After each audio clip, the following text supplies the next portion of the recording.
तर hi guys, नवीन चॅप्टरची सुरुवात करूया. Refraction of light. रिफ्रॅक्शनचा अर्थ काय ते समजून घेऊया. आपल्याला एक रेरर मीडियम म्हणजे हलक्या वातावरणातून डेन्सर मीडियम मध्ये प्रवेश करताना म्हणजे एंट्री करताना काय होते, one transparent medium to another transparent medium. जर एक रे ट्रॅव्हल करत असेल तर त्या रेची डायरेक्शन चेंज होते. काय होते? चेंज होते. म्हणजे काय? रे इज पासिंग, एक रे पास होता है one transparent medium to another transparent medium मध्ये.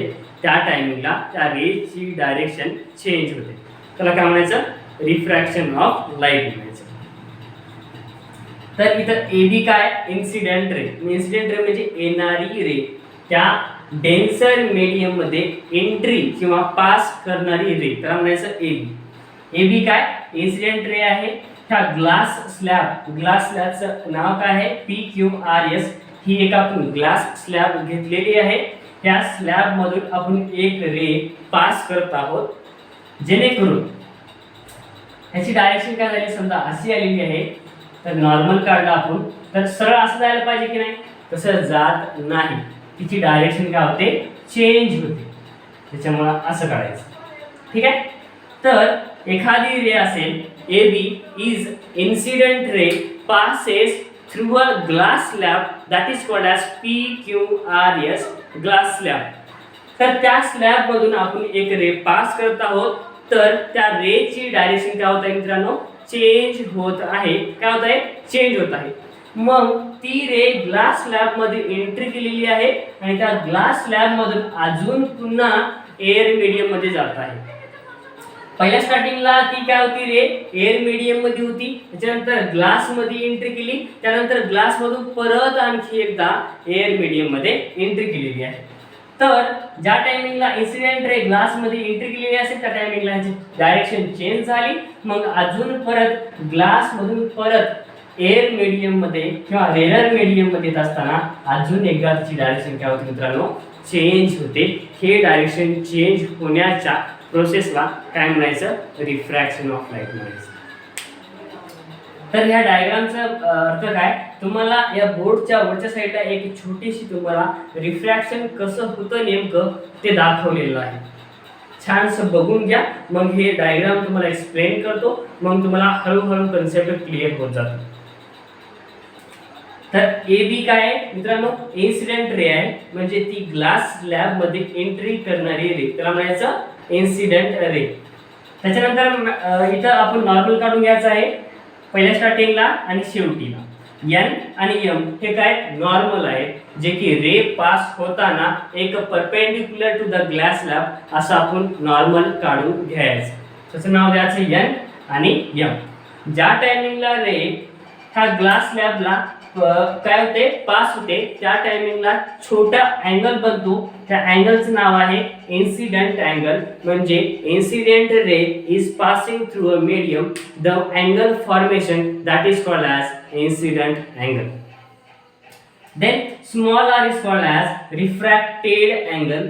Then another this ray passes continuously in the glass, then turn towards the means नॉर्मलला सोडून ती रे पुढे जात आहे, रिफ्रॅक्टेड रे.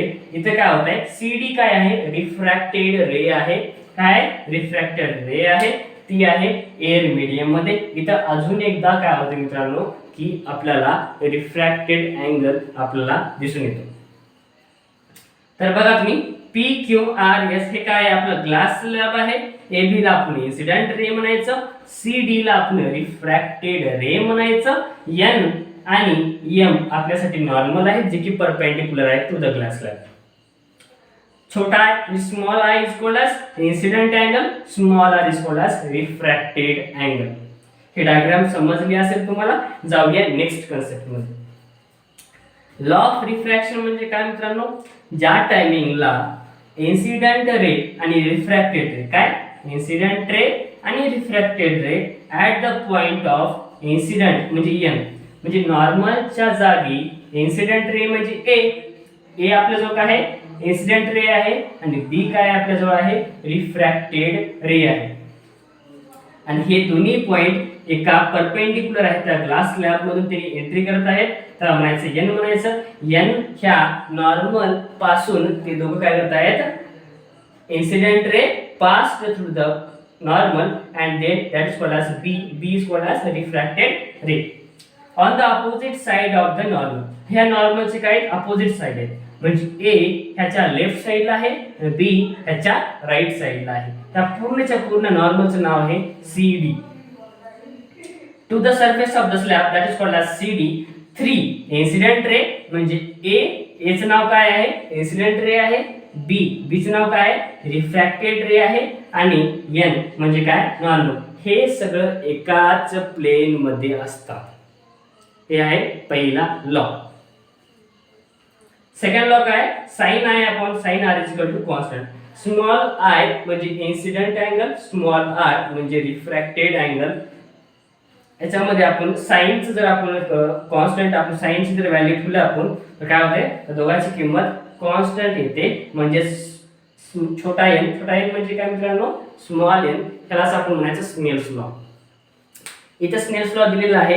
रिफ्रॅक्टिव्ह इंडेक्स म्हणजे छोटा n of the second medium, म्हणजे सेकंड मीडियमला with respect to first medium जर घेतला असाल आपण तर त्याला म्हणायचं आपण स्नेल्स लॉ असं म्हणायचं. काय म्हणायचं, स्नेल्स लॉ. अजून एक बार सांगतो, refractive index of second medium with respect to first medium, त्याला म्हणायचं स्नेल्स लॉ. रिफ्रॅक्टिव्ह इंडेक्स नेमकं काय आहे तेच पहिले समजून घेऊया. रिफ्रॅक्टिव्ह इंडेक्स हा depend upon the velocity of light in the medium. Refractive index पूर्णतः कशावर डिपेंड असतो, वेलोसिटी ऑफ मीडियम वर डिपेंड असतो. तर वेलोसिटी म्हणजे काय, v1 आणि v2. v1 म्हणजे वेलोसिटी ऑफ मीडियम 1, v2 म्हणजे काय, वेलोसिटी ऑफ मीडियम नंबर 2. म्हणून इथं फॉर्म्युला दिलेला आहे, refractive index is equal to velocity of light in medium 1 म्हणजे छोटा v1 आणि velocity upon velocity of light in medium 2 म्हणजे v2. ह्याला वाचायचं कसं, refractive index 1 2 with respect to medium 1 and 2 म्हणायचं. म्हणजे काय, हा दोन काय घ्यायचं मित्रांनो, वर घ्यायचं, एक कुठे घ्यायचा, खाली घ्यायचं. त्याला काय म्हणायचं मग, velocity of light with respect with in a medium 2 with respect to medium 1. जर आपण अपोजिट केलं तर काय होतं, ह्याचा रेशो पण अपोजिट होतं. स्नेल्स लॉ आता सांगितलं तुम्हाला, refractive index of second medium with respect to first medium, त्याला काय म्हणायचं आपण, स्नेल्स लॉ म्हणायचं. तसं स्नेल्स लॉ आपण sin i upon sin r ह्याच्यामध्ये पण लिहू शकतो. मग काय, डिस्पर्शन ऑफ लाइट आहे. डिस्पर्शन ऑफ लाइट म्हणजे काय मित्रांनो, the process of separation of light into its component while passing through a medium. म्हणजे एखादी रे जर मीडियम वरून पास होत असेल, तुम्हाला फॉर एक्झाम्पल एक आहे प्रिझम मधून आपण व्हाईट रे पास केली असता आपला 7 कलर्स आपल्याला भेटतात. तेच काय आहे, डिस्पर्शन ऑफ लाइट आहे. काय मित्रांनो, dispersion of light. The process of separation of light, लाईटचं आपल्याला सेपरेशन करायचं आहे. एक रे आपण जर त्या प्रिझम मधून पास केला असता आपला 7 डिफरंट कलर्स आपल्याला भेटतात. म्हणजे it's component while passing through a medium that is called as dispersion of light. Dispersion of लाइटची एक्झॅक्ट डेफिनेशन एक्सप्लेनेशन पुढच्या स्लाइडवर ॲनिमेशन द्वारे समजून घेऊया. तुम्ही स्क्रीनशॉट काढू शकता आणि भेटूया नेक्स्ट स्लाइडवर. तर मित्रांनो, तुम्ही स्क्रीनशॉट काढून घेतला असाल, त्याच्या पुढे जाऊया आपण नेक्स्ट स्लाइडवर. तर आपल्याजवळ 3 लॉ दिलेले आहेत. लॉ नंतर आपल्याला 3 पॉइंट आहेत की नेमकं लाईट रेअर मीडियम आणि डेन्सर मीडियम मध्ये कशी चेंज होते, डायरेक्शन कशी चेंज होते. इकडे जाऊया. तर इथे पॉइंट काय मित्रांनो, जर when light ray pass from rare medium to denser medium it bends toward the normal. जर रे ही रेअर मीडियम पासून डेन्सर मीडियम कडे जात असेल तर ती रे नॉर्मल कडे झुकते. आता बघा बरे, हे रे काय आहे, रेअर मीडियम मधून येत आहे, डेन्सर मीडियम मध्ये जात आहे. कुठे जात आहे, ह्या नॉर्मलला, ह्या लाईनला नॉर्मल कडे म्हणजे ह्या डायरेक्शन इकडे काय होत आहे, बेंड होत आहे. काय होत आहे, बेंड होत आहे. म्हणजे एक रे रेअर मीडियम पासून डेन्सर मीडियम कडे येत असताना ह्या नॉर्मल कडे काय होते, झुकत आहे. काय होत आहे, झुकत आहे. टुवर्ड्स द नॉर्मल हा शब्द इम्पॉर्टंट आहे खूप जास्त. आणि जेव्हा सेकंड मध्ये काय डायग्राम मध्ये, ज्या टायमिंगला डेन्सर मीडियम पासून रे ही रेरर मीडियम कडे जाते, तर त्या टायमिंगला बेंड होत नाही नॉर्मल कडे, नॉर्मलला सोडून देऊन पुढे जाते निघून. म्हणजे when a light ray pass from denser medium पासून तर रेरर मीडियम कडे it bends away from म्हणजे दूर निघून जाणे. म्हणजे नॉर्मलच्या दिशेने न जाता नॉर्मलच्या अपोजिट दिशेने ट्रॅव्हल करणे, त्याला म्हणायचं आपण. एकदम मस्त किती बघा बरं तुम्ही, ज्या टायमिंगला रेरर मीडियम पासून डेन्सर मीडियम कडे आले टुवर्ड्स द नॉर्मल, आणि denser medium to rarer medium away from the normal. इथे बघा बघ, जर आपण एखादी स्ट्रेट लाईन टाकली, किती बघा straight line, when a light ray is incident normally at the boundary, म्हणजे जी नॉर्मल होती आपली त्या नॉर्मल दिशेवरच जर आपण जर इन्सिडेंट रे टाकला असता तर ती बेंड होत नाही, सेम त्याच प्लेनला जाते. म्हणजे when a light ray is incident normally at the boundary, जर बाउंड्री च्या जवळपास आपण जर रे टाकलं between two media, it does not change the direction and hence does not refracted. म्हणजे आपण नॉर्मल जशी आहे तशाच प्रकारे आपण इन्सिडेंट रे पास करत आहोत, जेणेकरून ती रे रिफ्रॅक्ट पण होत नाहीये आणि त्याचे डायरेक्शन सुद्धा चेंज होत नाही. तर ह्या तीन ह्याच्यानंतर ट्विंकलिंग ऑफ स्टार्स. तुम्ही रात्री झोपताना जर आकाशामध्ये बघितलं तर चांदण्या चमकतात, त्याला आपण म्हणायचं twinkling of stars.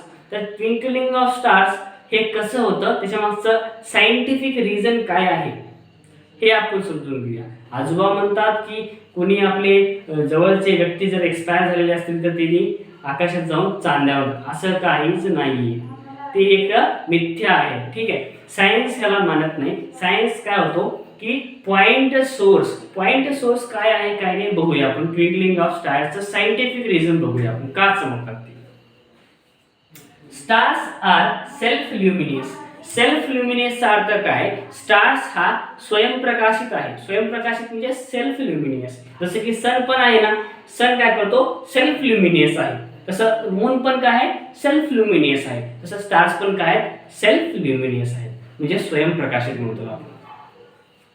Can be seen at night, हे कधी दिसतात चांदण्या, दिवसा दिसत नाहीत, रात्री दिसतात. कारण की इन अब्सेन्स ऑफ सनलाईट, त्या टायमिंगला सनलाईट म्हणजे सूर्यप्रकाश हे राहत नाही, म्हणून चांदण्या आपल्या डोळ्याला दिसतात. They appear to be a point source, ते कसे आहेत, एका पॉइंट सोर्स आहेत आपले. पॉइंट सोर्स म्हणजे एखाद्या पर्टिक्युलर पॉइंटलाच त्यांनी चमकण्याचं काम करतात. As they are very large distance from us, आणि हेच नाही तर ते खूप जास्त अंतरावर आहेत आपल्यापासून. प्लॅनेट्स तेवढे जास्त अंतरावर नाहीत जेवढे की चांदण्या आहेत.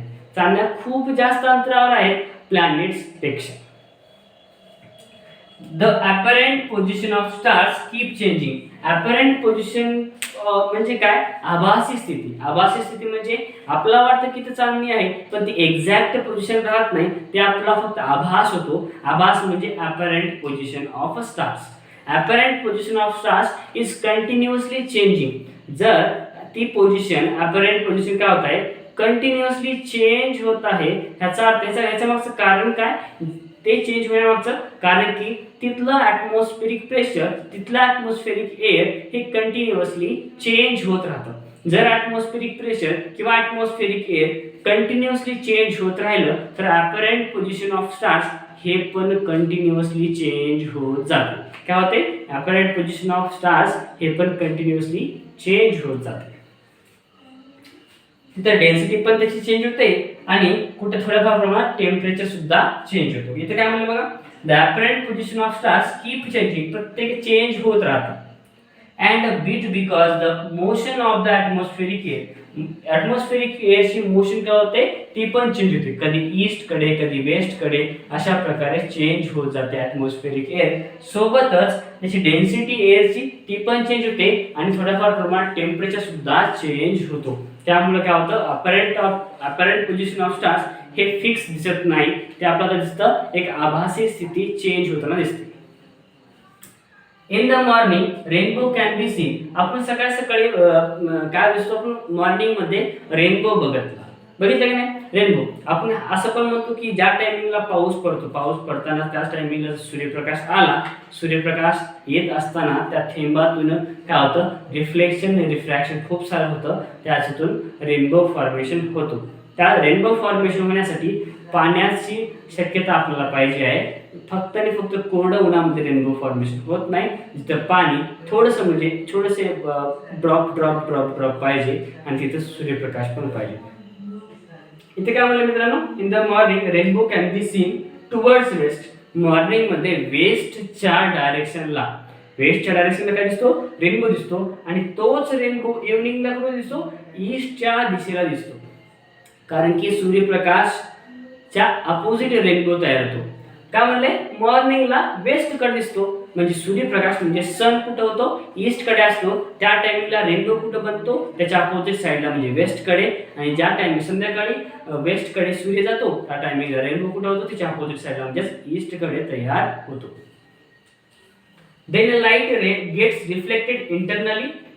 त्या रेनबो ड्रॉप मध्ये सनलाईट, आता फॉर एक्झाम्पल हा आहे ड्रॉप मध्ये आपण सनलाईट पास केलं, हे रेअर मीडियम आहे, डेन्सर मीडियम कडे जाताना काय होतं डायरेक्शन चेंज होते, म्हणजे सरळ जात नाही, थोडंसं काय होतं कॉर्नर म्हणजे त्या नॉर्मल कडे टुवर्ड्स बेंड होतं.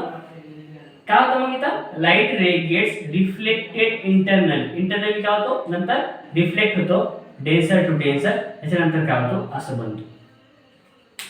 फर्स्ट टायमिंगला incident ray from rare medium to the denser medium, ह्याच्यामध्ये काय होतं रिफ्रॅक्शन होतं. काय होतं रिफ्रॅक्शन. मग ज्या टायमिंगला मग ड्रॉपलेट मध्ये सूर्यप्रकाश एंट्री करतो त्या टायमिंगला इंटरनल रिफ्लेक्शन होतं. काय होतं इंटरनल रिफ्लेक्शन. आणि ह्या डेन्सर मीडियम मधून रेअर मीडियम कडे येताना अजून एकदा रिफ्रॅक्शन होतं. असं त्याच्यामुळं काय होतं आपल्या 7 रंगाचं रेनबो फॉर्मेशन आपल्याला दिसून येतं. आता प्लॅनेट्स बघा बरं. Planets do not twinkle because planets twinkle करत नाहीत, स्टार्स ट्विंकल करत आहेत ते बघितलं, त्याच्या मागचं सायंटिफिक रिझन पण बघितलं. प्लॅनेट्स का करत नाहीत, कारण की ते very closer compared to the stars. त्यांनी खूप जवळ आहेत स्टार्सच्या कंपॅरिझन मध्ये. स्टार्स खूप लांब आहेत प्लॅनेटच्या कंपॅरिझन मध्ये. दोन्ही गोष्टी एकच आहे, तेवढं टेन्शन घेऊ नका. Do not appear at a point source. त्यांनी जसं की स्टार्स पॉइंट सोर्स होता तसं प्लॅनेट हे पॉइंट सोर्स नाही. त्यांनी काय मग कलेक्शन ऑफ पॉइंट सोर्स, खूप सारे पॉइंट सोर्स एकत्र येऊन प्लॅनेट आपल्याला चमकताना दिसतो का दिसत नाही. Planets do not twinkle. Average position and total average brightness remains unchange. त्यांची पोझिशन पण चेंज होत नाही खूप सारं पॉइंट सोर्स असल्यामुळं, आणि त्याची ॲव्हरेज ब्राईटनेस पण चेंज होत नाही, काहीच चेंज होत नाही, म्हणून त्याच्यामुळे त्यांनी ट्विंकल सुद्धा होत नाही. इथं काय पार्शियल रिफ्लेक्शन आहे. पार्शियल रिफ्लेक्शन म्हणजे थोड्याफार प्रमाणामध्ये रिफ्लेक्ट होतं. एक part of light gets reflected and comes back into denser medium. एखादी लाईट रिफ्लेक्ट झाली अजून परत आली त्या डेन्सर मीडियम मध्ये as per the law of reflection. हे रिफ्लेक्शनच्या लॉ प्रमाणे आहे. म्हणजे एखादी रे काय होत आहे रिफ्लेक्ट होत आहे, परत त्याच मीडियम मध्ये कमबॅक होत आहे डेन्सर मीडियम मध्ये. त्याला आपण काय म्हणायचं थोडंसं पार्शियल रिफ्लेक्शन. ह्या डायग्रामचं थोडंसं वर तुम्ही बघितलं असता तुम्हाला स्टार्स कशा प्रकारे ट्विंकल होत आहेत त्याची छोटीशी मी ॲनिमेशन बनवलेली आहे, तुम्ही एकदा बघून घ्या. जाऊया आपण नेक्स्ट स्लाइड. स्क्रीनशॉट काढून घ्या. तर मित्रांनो तुम्ही स्क्रीनशॉट काढून घेतला असेल, जाऊया last slide of the chapter. त्याच्यामध्ये तुम्हाला डायग्राम काढलेली असेल. ह्या डायग्रामला थोडंसं चांगलं ऑब्झर्वेशन करा. ह्या डायग्रामवर तुम्ही आपण थोडंसं डेफिनेशन समजून घ्यायचा प्रयत्न करूया. पहिल्या स्टार्टिंगला आहे क्रिटिकल अँगल. क्रिटिकल अँगल म्हणजे काय मित्रांनो, द अँगल ऑफ इन्सिडन्स काय आहे द अँगल ऑफ इन्सिडन्स आहे काय मित्रांनो, angle of incidence. The angle of incidence for which the angle of refraction is 90 degree. जर अँगल 90 डिग्री जर बनलेला असेल, म्हणजे फॉर एक्झाम्पल हा आपण इथे रिफ्रॅक्शन करू द्या असं आणि एकदम असं, जर इथे 90 डिग्री अँगल जर बनलेला असेल 90 डिग्री अँगल ऑफ इन्सिडेंट म्हणजे हा वाला angle, for which the angle of refraction is 90 degree. Angle of incident आणि अँगल ऑफ रिफ्रॅक्शन ह्याचा अँगल किती आहे मित्रांनो, 90 डिग्री. जर हा अँगल 90 डिग्री असेल तर त्याला आपण म्हणूया क्रिटिकल अँगल. काय म्हणूया, क्रिटिकल अँगल असं म्हणूया. नंतर काय इंटरनल रिफ्लेक्शन आहे. When the angle of incidence is a denser medium is more than critical angle in the reflect back into the denser medium. तुम्हाला इथे दिसत आहे का इंटरनल रिफ्लेक्शन. जर हा अँगल ऑफ काय आपला जो इन्सिडेंट आहे आणि रिफ्रॅक्टेड अँगल पण त्याच मीडियम मध्ये आहे, म्हणजे इन्सिडेंट अँगल पण डेन्सर मीडियम मध्ये आहे आणि रिफ्रॅक्टेड अँगल सुद्धा डेन्सर मीडियम मध्येच आहे. मग when the angle of incident in the denser medium is more, हा अँगल जो आहे हा आय वाला हा आर पेक्षा कसा आहे मित्रांनो, जास्त आहे, रिफ्रॅक्टेड अँगल पेक्षा जास्त आहे. In the more than critical the light reflect back into the angle I हा आर पेक्षा जास्त असल्यामुळे त्याच प्रतलात म्हणजे त्याच प्लेन मध्ये काय होतो, रिफ्लेक्ट होतो, त्याच्या बाहेर जात नाही. त्याच्या बाहेर जातो का मित्रांनो, बाहेर जात नाही. म्हणजे काय, जर angle of incident is more खूप जास्त आहे कशापेक्षा, अँगल ऑफ रिफ्रॅक्शन पेक्षा, रिफ्लेक्शन पेक्षा, त्याच्यामुळे काय होतो तो त्याच प्रतलात त्याच प्लेन मध्ये काय होतो, रिफ्लेक्ट होतो. त्याला म्हणायचं आपण इंटरनल रिफ्लेक्शन म्हणायचं. त्याच्यानंतर तुम्ही खाली बघितलं असाल हे काय आहे, गोल दिसत आहे ते आहे एक ड्रॉप आहे पाण्याचा, रेन ड्रॉप आहे एक मस्त पैकी. या रेन ड्रॉप मध्ये लाईट म्हणजे सनलाईट काय होत आहे, पास होत आहे. सनलाईट पास झाल्यानंतर दोन प्रकारचे आपल्याला थोडेसे आपल्याला काय होतात, परावर्तित होतात म्हणजे रिफ्रॅक्टेड होतात. तर एक आहे इथं, एक आहे इथं. त्याच्यानंतर हे कोणते मीडियम आहे मित्रांनो, रेअर मीडियम आहे.